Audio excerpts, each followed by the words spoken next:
Alright, so I think I might be the first person to actually review one of these on YouTube. I found this thing online on the Evil Bays, and it seems to be made by the same company that made, like, the Cybertruck and stuff like that. That same diecast company. And yo, I'm gonna be real, they making stuff better than a lot of the brands that you can get easier. Because this came from China. This did take a few weeks to get here. Not too long by any means. Weirdly, the shipping on this thing was like spazzing out because, according to the shipping, this thing is still being held by customs, but it's here. So what is this thing? This thing is called a Shaman in real life, and it's a really cool 8x8 amphibious vehicle. Yes, it is amphibious.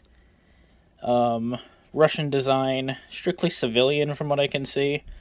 These are not meant for military or police work or anything like that, which is weird because they offer a version of this diecast as a police and a military version, which is very strange because this vehicle is not any of that in real life. It's a military off-road, not a military, it's a non-military off-road vehicle, an ATV. It's a pretty interesting truck if you ever look it up. My biggest issue with it, it's slow. If it was able to hit 60 miles an hour, it could, in theory, be legal in the US. As it stands, this truck can only hit 44 miles an hour, which is pretty abysmal. Sorry, I don't know what that background noise was. Which kind of sucks, but whatever. It's still a cool looking truck. Kind of looks like the Yar 87 from SnowRunner, but just like an 8-wheel drive version of it. It's not even related to that thing. The front end just looks super similar to that. This thing has a center steering wheel, like the McLaren F1, with 3 seats on each side. You know, like every car should be, with the steering wheel in the middle. It's such a unique design. In theory, that should how all vehicles should be, but no. Here's the back door, which actually opens. Absolutely beautiful quality, by the way. You actually see molded detail of like diamond plate there next to the benches, because there's benches in there, which is very hard to see with my lighting. The tires are absolutely immense. There's the snorkel. Kind of redundant, I guess, because it's an amphibious vehicle. It floats in water. Wait a minute. The treads right there are facing the wrong way. Okay, I'm going to do the right thing and pretend we didn't see that. And here's the underhood detail, which is pretty nice. My only issue with these companies that are making these really, really nice diecasts, by the way, these rear windows actually slide. Check that out. My only issue is this feature.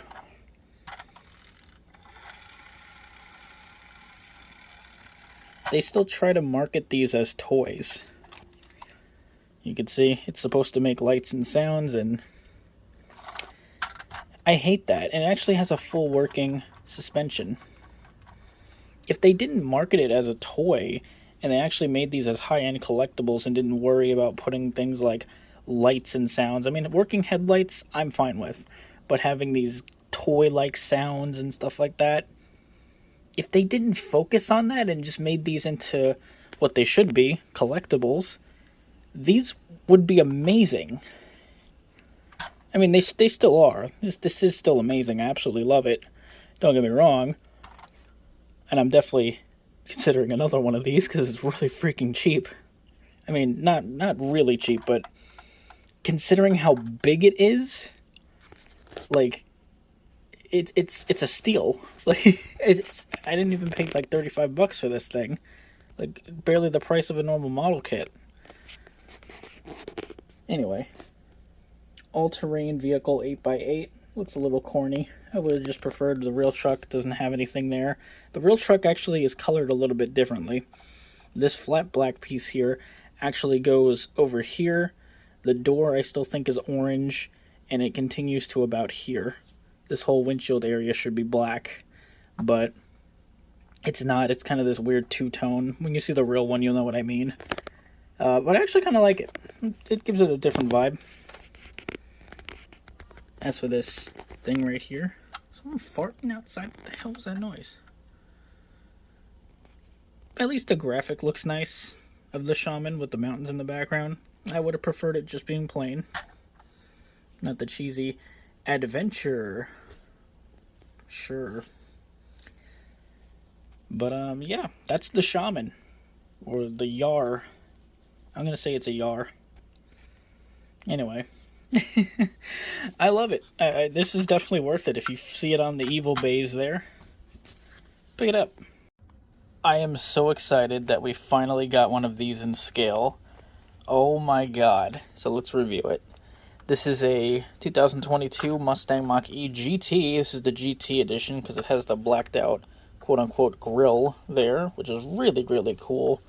This car I have been so excited for. It is one of my favorite vehicles to come out in recent years, and yeah, I'm finally going to talk about it here. The Mustang Mach-E debuted in this blue color, so I had to get it in this color, and it looks absolutely phenomenal. Now, the controversy with this vehicle, with this being hashtag not a Mustang, which is kind of funny because I see that trending a lot with these cars. Even people who buy these even use that hashtag like as a joke. And yeah, I heard people saying this is gonna flop and stuff like that, that this car sucks and it's gonna be terrible and it's gonna flop and no one's gonna buy it, you know, that kind of stuff. I see these around a lot now and people have been buying them, and yeah, they're selling very, very well, and they've been getting a shit ton of awards, including Best EV of the Year. So yeah, suck it, people who shit on this thing. Because this is a good car. It really is. I had to figure out how to open that. There's weirdly 2 ports on this thing, which I don't think is on the real one. I think it just has this one, but I could be wrong.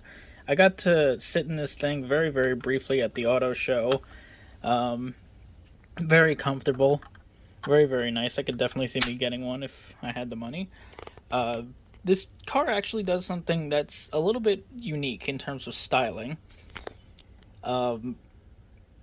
It's not really done that well here, but usually the roof is blacked out, and usually the base color goes like that. And it kind of tricks your eye into looking like it has more of a fastback design, when in reality, the roof goes over here, which is kind of interesting. I've never actually seen someone do that before. And of course, it does have its iconic frunk. Love it. Absolutely love it. This diecast is actually very, very nice. Don't know what company that is. It's supposed to make lights and sounds. I don't really care about that. I like it as a collectible. Let me open up the back hatch, which is really tight for some reason. There we go. You can see. There's the back. Good amount of cargo room back there. I don't know what's going on there. That's not what the real car has at all. And the moonroof or sunroof, whatever you want to call it, does actually open and slides back, I think. I might have to pause the video in order to do it. Oh no, there we go. It does actually open and slide back.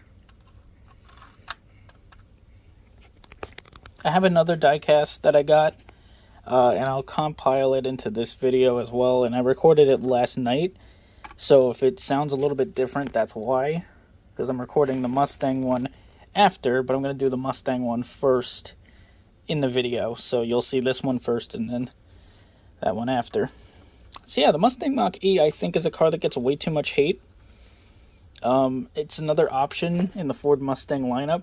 People act like, oh, this is going to be the replacement for the Mustang. We're not going to have Mustangs anymore. It's just going to be this thing. Well, no, not really. This is just another option for people who want to buy a Mustang. I kind of understand the appeal of it. For me, it's kind of like getting a Charger Hellcat versus getting a Challenger. Do you want a Challenger that's a two-door that you're not going to use all the time because, you know, if you have people regularly getting in your car, you're not going to want a two-door. So you go with a Charger because you get the muscle car performance and you get the four-door advantage. I understand that. This is kind of like that, where it's like, oh yeah, it's still a Mustang, it's still sporty, it's really fun to drive, but it is a four-door and it is a hatchback at the end of the day. So you get the practicality and you get the fun of the Mustang. I understand it. It's a good idea. Good idea in concept. And you know what? I think Ford executed it really well. It's the most efficient Mustang I think ever made. I like it. I really do. Also, for the people who say hashtag not a Mustang, this is a Mustang. This is built completely from the ground up, brand new on its own platform, not sharing any platform with anything. It's not like back in the 80s where Ford Mustangs were just Ford Fairmonts that were rebadged and reskinned to be Mustangs. This is a completely unique platform from the ground up. So yes, it is a Mustang because it is built as nothing else but a Mustang. So yeah, counter argument right there. But of course, they're not referring to that. They're referring to the car being a quote-unquote true Mustang. Also, for the people who are complaining about this, no one is telling you to buy it. No one is saying, hey, you need to go buy a Mustang Mach-E if you want to go buy a Mustang. You want a Shelby, go buy a Shelby. No one is making you buy this. If you don't want it, you don't have to get it. My minor gripes with the car in real life is actually kind of replicated here. The way that you open up the doors is just this little push button and then you grab on a handle. And for the back, there's no handle. Instead, you press the button and the door pops open automatically, and then you use your hand to open it up. There's a little piece here on the real car that's like this foamy rubber thing that's supposed to be super comfortable when you touch it. I touched it in real life. It felt okay, but I would have just preferred a regular door handle. I know it's for aerodynamics and stuff like that so that the car is, you know, not having any kind of drag. The most drag is from the mirrors, and it's super aerodynamic. I understand why they do it, but still kind of a weird choice. But apparently in testing, when they were testing this car and seeing how people got in it, people didn't touch the door handle when there was an actual door handle on the car. They would just pop it open and then use their hand to open up from the inside. Weird choice, but okay. Apparently a lot of people did that, so they just designed it that way. Now, I haven't seen the GT in person yet. I've only seen the regular Mustang Mach-E. And you know what? The Mustang Mach-E is actually still worthy of being a Mustang, in my opinion, because the people who shit on it don't really know how fun it is to drive. And I've seen videos of this thing. This thing rips. It is so much fun. It has such crazy acceleration and stuff like that. It's a fast car. So yeah, it's still a Mustang because it's fast as shit. You got the big screen in there. They replicated it pretty nice, I have to say. In scale, absolutely beautiful. I love it. I think it's a great car. And I'm really excited to finally have one in scale. And I'm going to be putting it in that mini garage that I have with the Bobby Isaac Daytona. I'll show you in a minute. Over here, we've got Megatron. And I have the DeLorean in there, but I've been thinking of taking the DeLorean out and putting something else in there. Let me turn on the light. This tiny garage here has its own little light, and that's where I have my Bobby Isaac Daytona. I think I'm going to put the Mach-E in there sitting next to it because it'll just piss people off that that car that's hated so much is sitting next to such an iconic car. So I'm going to do that. Anyways, I absolutely love this thing. I'm not going to be using any of the light up features or any of that stupid rollback features because like the other diecast that I'm going to review in this video, it has that useless feature. So, yeah, on to the next review.